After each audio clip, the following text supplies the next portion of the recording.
नमस्कार, मैं हूं आलोक पाठक और आप देख रहे हैं खबर दस्तक।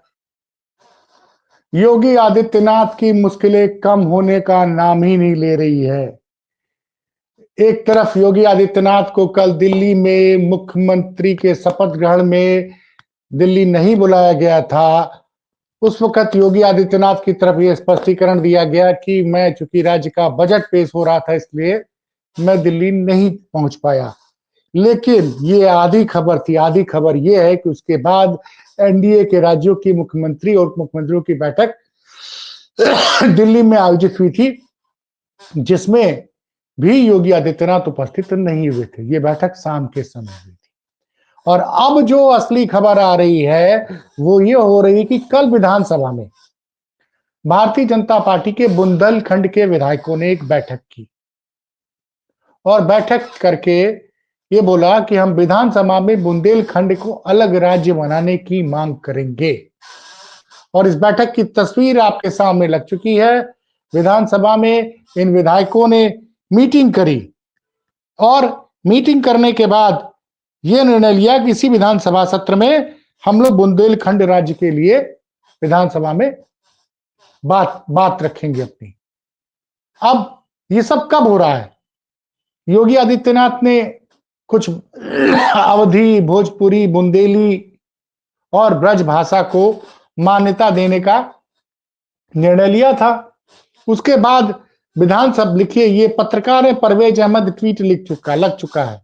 परवेज अहमद कभी योगी जी के बहुत करीबी माने जाते हैं, पत्रकार परवेज अहमद। लेकिन इन्होंने जो ट्वीट किया, ट्वीट पढ़ के सुना रहा हूं। विधानसभा में बुंदेली भाषा को मान्यता के बाद इस क्षेत्र के 7 भाजपा विधायक को, फोटो आपके साथ नाम में लग चुकी है। एक सपा के बागी ने बुंदेलखंड राज्य बनाने के लिए गंभीर मंथन किया।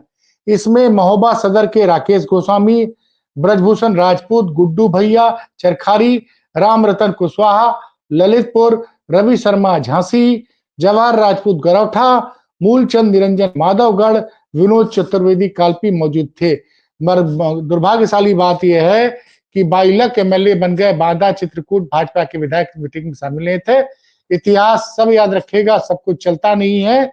हाँ, राजा बुंदेला जी और पूर्व डीजीपी सलखान सिंह को बधाई। चलो बुंदेलखंड बनाए, साथ आइए बुंदेलियों। ये उन्होंने ट्वीट किया साहब। और अब ये खबर योगी जी के कानों तक पहुंच गई और लोग बता रहे हैं कि इस खबर से योगी खेमे के होश उड़ गए। कारण क्या? जब उत्तर प्रदेश 4 छोटे-छोटे राज्यों में बंट जाएगा और मेरे सूत्र बता रहे हैं कि ये चारों राज्य 2027 के विधानसभा चुनाव के पहले बन जाएंगे। अगर मेरे सूत्र सही हैं तो 4 राज्य कौन-कौन से बनेंगे जो बात हो रही है? वो इन 4 राज्यों में उत्तर प्रदेश को क्यों बीजेपी 4 राज्य क्यों बनाना चाहती है? उसके पीछे स्पष्ट कारण है। वो भारतीय जनता पार्टी समाजवादी पार्टी की बढ़ती ताकत से बहुत परेशान है। वो उत्तर प्रदेश, वो समझ रही है कि कुछ न कुछ ऐसा हमको करना पड़ेगा। और योगी आदित्यनाथ के प्रति जो जनता के एक बड़े तबके में नाराजगी है। और जब आप उत्तर प्रदेश को चुनाव के पहले ही 4 छोटे-छोटे राज्यों में बांट देंगे, जैसे बुंदेलखंड, अवध, पूर्वांचल और पश्चिमांचल, तो फिर तब तो उत्तर प्रदेश के मुख्यमंत्री, उत्तर प्रदेश अस्तित्व में रहेगा ही नहीं। योगी जी उत्तर प्रदेश के मुख्यमंत्री रहेंगे ही नहीं। अच्छा, पूर्वांचल में क्या है? सपा बहुत मजबूत है। कम से कम लोकसभा चुनाव के नतीजे देख लीजिए। और बुंदेलखंड में भी सपा को ठीक-ठाक सफलता मिली थी। तो सपा के बढ़ते हुए पीडीए के प्रयास को रोकने के लिए भारतीय जनता पार्टी, लोग बता रहे, इस दिशा में सोच रही है। और भाजपा के ये 7 विधायक, ये तस्वीर लगी हुई है, ये विधानसभा में कल बैठक किया इन्होंने। और इन्होंने बैठक करके जो फैसला लिया, मैं आपको सुना रहा हूं कि ये चर्चा की कल इन लोगों ने। नाम मैंने आपको सारे विधायकों के नाम बता दिए। अब बुंदेलखंड में जो विधायक हैं मेन, फोटो लग चुकी है आपके सामने, ब्रजभूषण राजपूत, विनोद चतुर्वेदी, राकेश गोस्वामी, जवाहर राजपूत, रवि शर्मा। इससे क्या होगा कि अब योगी खेमे की बेचैनी बढ़ गई, जैसे मैंने बताया था। तो आज सुनने में आया है, जब उनको पता चला कि ये लोग तो इसकी बात विधानसभा में उठाने जा रहे हैं। अब आप जरा सोचिए, भारतीय जनता पार्टी में कोई विधायक बिना केंद्र के किसी नेता के समर्थन के इस तरह की मीटिंग विधानसभा के अंदर एक गुट बना के नहीं करेगा। इतना तो राजनीतिक समझ आपको होनी चाहिए, और इसकी जानकारी योगी जी को नहीं। अब सुनने में आया है, जैसा दैनिक भास्कर ने दावा किया है, कि आनन फानन में योगी जी ने इन सारे विधायकों को बारी बारी से बुलाया, एक साथ नहीं बुलाया, बारी बारी से बुलाया, और उन लोगों से बोला कि अगर आप बुंदेलखंड राज्य की मांग करना चाहते हैं, आपकी मांग है भी, तो आप पार्टी के फोरम पे करें, इसको सार्वजनिक रूप से इस बात की मांग न करें। मतलब वो विधानसभा विधायकों से कह रहे हैं, मतलब वो कुछ लोग का कहना है कि मुख्यमंत्री ने तुरंत बुंदेलखंड के विधायकों को तलब किया। अब वो तलब करने वाली स्थिति नहीं रह गई है। वो कह रहे हैं आपको अपनी मांग करनी है, रखनी है, तो पार्टी के उचित फोरम पे कीजिए, इसको विधानसभा में डिस्कस मत कीजिएगा। अब चूंकि मैं बता दूं, सितंबर के महीने में संजीव बालियान, जी हां संजीव बालियान, मुजफ्फरनगर से 2 बार भारतीय जनता पार्टी के सांसद रहे संजीव बालियान, जो इस बार हारे हैं मुजफ्फरनगर के लोकसभा चुनाव में।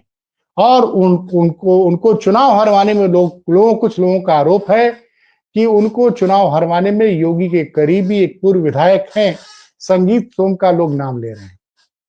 याद कीजिए, लोकसभा चुनाव के दौरान हर जगह राजपूत बड़ी संख्या में नाराज थे, और वो बार बार अनुरोध कर रहे थे कि आप भारतीय जनता पार्टी को वोट मत दीजिए। और जो राजपूतों के संगठन की मीटिंग हुई थी चुनाव के दौरान ही, तमाम गांवों की पंचायत थी मुजफ्फरनगर में, और अप्रत्याशित रूप से संजीव बालियान चुनाव हार गए। अब हारा हुआ संजीव बालियान सांसद नहीं रह गए, तो उन्होंने पश्चिम उत्तर प्रदेश को अलग राज्य बनाने की मांग कर दी। अच्छा, संजीव बालियान तो मोदी खेमे, योगी खेमे के विरोधी माने जाते हैं। याद कीजिए, एक बार उनकी सुरक्षा मुजफ्फरनगर के एसपी ने अचानक वापस ले ली, उसको लेके बड़ा बवाल बना। उन्होंने चिट्ठी लिख दी मुख्यमंत्री को, गृह मंत्री को, आनन फानन में योगी के ऑफिस से संदेश जाता है और उनकी सुरक्षा वापस की जाती है। अब ये नया बवाल। खैर, मुख्यमंत्री ने विधायकों से बात की आज अलग अलग करके, और उनसे, जैसा मीडिया रिपोर्ट्स के अनुसार है, कि उनसे अनुरोध किया कि आप बुंदेलखंड को अलग राज्य बनाने की मांग जो है सार्वजनिक मंचों से मत करिए, इसको विधानसभा पे मत रखिए, इसको आप पार्टी के फोरम पर करिए। तो देखिए, मैंने कहा ना कि सब कुछ ठीक नहीं है। हर हर रोज ऐसी खबरें आ रही है जिससे लग रहा है कि योगी जी कहीं ना कहीं घिर गए हैं अपनी पार्टी में। और घिरे नहीं होते तो ऐसा कैसे होता कि नेशनल ग्रीन ट्रिब्यूनल में रिपोर्ट जाती है, जिस महाकुंभ को योगी जी सबसे बड़ी ऐतिहासिक अपनी सफलता बताने जा रहे थे कि हमने ऐतिहासिक महाकुंभ का आयोजन किया, उसमें भगदड़ मच जाती है। भगदड़ की मौत के आंकड़े योगी सरकार सार्वजनिक नहीं करती है शुरुआती समय में, और प्रधानमंत्री ट्वीट करके मृत्यु घटना में जान गंवाने वाले मृतकों को श्रद्धांजलि दे देते हैं। प्रधानमंत्री के ट्वीट के 7-8 घंटे बाद योगी सरकार ये मानती है कि वहां भगदड़ हुई थी और उसमें कुछ लोगों की जान गई थी। अभी ये मामला दबा ही नहीं था कि ये खबर आ गई कि प्रयागराज में संगम पे जो पानी है वो स्नान के योग्य नहीं, आचमन के योग्य नहीं है। और ये दावा किया सेंट्रल पोल्यूशन कंट्रोल बोर्ड ने 17 फरवरी को, जो उसने नेशनल ग्रीन ट्रिब्यूनल में रिपोर्ट दाखिल की। उसके बाद यूपी पोल्यूशन कंट्रोल बोर्ड ने सेंट्रल पोल्यूशन कंट्रोल बोर्ड के सारे दावे खारिज कर दिए कि नहीं, पानी एकदम में कोई पोल्यूशन नहीं है। और अखबारों ने तो यहां तक लिख दिया कि योगी ने केंद्र पर हमला बोल दिया कि भाई आपकी एजेंसी की रिपोर्ट गलत है, हमारी एजेंसी की रिपोर्ट सही है। अब इसमें सच क्या किसी को पता ही नहीं है। इसी बीच मैंने बताया ना कि अखिलेश यादव ने चैलेंज कर दिया कि संगम का पानी अगर प्रदूषण, इसमें प्रदूषण नहीं है तो भारतीय जनता पार्टी के विधायक के घरों पे सिंटेक्स की टंकी के भर के भेजा जाए संगम का पानी, उसी पानी से लोग स्नान करें, उसी पानी से क्या खाना बने और ये पी के दिखाएं। और इसी बीच ये विधानसभा में ये बवाल हो गया। अभी कल योगी जी ने दावा किया कि हमने सबसे बड़ा ऐतिहासिक 8 लाख करोड़ का बजट पेश किया। अभी उसका जश्न नहीं मना रहे थे। उन्होंने तमाम घोषणाएं की थी बजट में कि और आउटसोर्सिंग कर्मचारियों को खुश करने के लिए उसकी तनख्वाह 16,000 से 20,000 बढ़ाई गई थी। प्रदेश में 9 लाख से ज्यादा आउटसोर्सिंग पे कर्मचारी हैं। छुट्टा जानवरों के लिए उन्होंने घोषणा करवाई बजट में कि छुट्टा जानवरों की समस्या से निजात पाने के लिए 2,000 करोड़ का स्पेशल बजट दिया गया। और तब तक फिर से ये देखिए तस्वीर, तब तक उनकी पार्टी के 7-8 विधायक बैठ गए बुंदेलखंड के और इस पे डिस्कस किया कि कैसे बुंदेलखंड राज्य जल्द से जल्द बने। तो मुश्किलें योगी सरकार की बढ़ती चली जा रही है। अभी एक नई मुश्किल आ गई है, दिल्ली और लखनऊ के बीच में सब कुछ ठीक नहीं है। इंतजार है, लोगों को लग रहा है कि कुंभ के बाद कोई बड़ा फैसला हो सकता है और वास्तव में उत्तर प्रदेश को 4 भागों में बांटा जाएगा। तो फिर तो योगी जी के लिए मुख्यमंत्री, योगी जी फिर उत्तर प्रदेश के मुख्यमंत्री नहीं रह पाएंगे। योगी जी किस राज्य के मुख्यमंत्री बनेंगे ये देखने की बात है। या उत्तर भाजपा उत्तर प्रदेश के इन 4 नए राज्यों में अगर बनते हैं तो कई 4 नए मुख्यमंत्री बनाती है। खैर इन सारी डेवलपमेंट पर हमारी नजर रहेगी। खबर दस्तक देखते रहिए और मैं जो तात्कालिक घटनाओं का विश्लेषण आप तक पहुंचाने की कोशिश करता रहूंगा। धन्यवाद।